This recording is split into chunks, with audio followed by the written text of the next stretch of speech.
আসসালামু আলাইকুম রহমতুল্লাহ। আপনাকে একটা 200 গ্রামের মগ বা 250 গ্রাম পানি আনতে বলা হলো এবং খুবই দ্রুত আসতে বলা হলো। আপনি কি 250 গ্রাম পানি এখানে এই মগের মাধ্যমে আনতে পারবেন?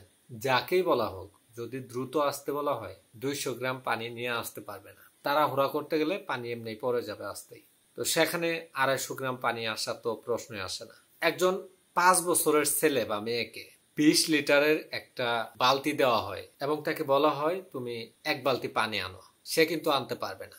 এই কথাগুলো বললাম, এর পরবর্তী যে কথাগুলো বলবো সেই কথাগুলো আপনাদেরকে বোঝানোর স্বার্থে। এখন আমরা যারা খামার দেই তাদের অবস্থাও এরকমই হয়। কেউ আছে অল্প পরিমাণে ইনভেস্ট করে, এই অল্প ইনভেস্টের মাধ্যমেই সে বিশাল কিছু আশা করে। আবার পরে যে উদাহরণটা দিলাম 1 বালতি পানি, এটা হলো খুবই বেশি যারা ইনভেস্ট করে। ধরেন একজনের টাকা পয়সা আছে, সে সেই টাকা দিয়ে গরুর ঘর আগেই তৈরি করে ফেলে। কয়েকটা গরু কেনার পরে তার টাকা শেষ হয়ে যায়। এক পর্যায়ে দেখা যায় যে গরুকে আর সে ঠিক মতো খাওয়াইতে পারে না, যার কারণে তার গরু বিক্রি করে গরুকে খাওয়াইতে হয় এবং এক পর্যায়ে খামারটা বন্ধ হয়ে যায়।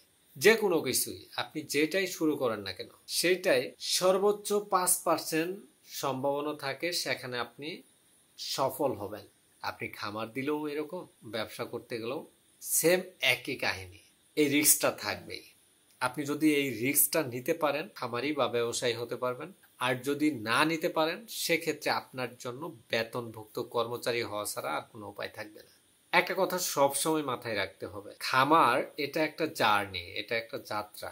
ধরেন আপনি মেলান্দহ থেকে ঢাকায় যাবেন। এখন আপনি জামালপুর বা পেয়ারপুর অথবা ময়মনসিংহ গিয়ে যদি বলেন যে ঢাকা কই, এতক্ষণ ধরে আসতেছি ঢাকা তো নাই, তাহলে কিন্তু আপনি গন্তব্যে যেতে পারবেন না। আপনার গন্তব্যে যাওয়ার জন্য অবশ্যই ধৈর্য ধরে বসে থাকতে হবে, তারপরে না আপনি ঢাকা যেতে পারবেন। খামার এটা একটা যাত্রা। এই যাত্রায় আপনাকে ধৈর্য ধরে থাকতে হবে, কাজ করে যেতে হবে এবং দৃঢ় মনোবল নিয়ে কাজ করতে হবে। সবচেয়ে বেশি দরকার পড়বে আপনার এখানে ধৈর্য। আমারও এখানে ধৈর্য ধরেই থাকতে হবে।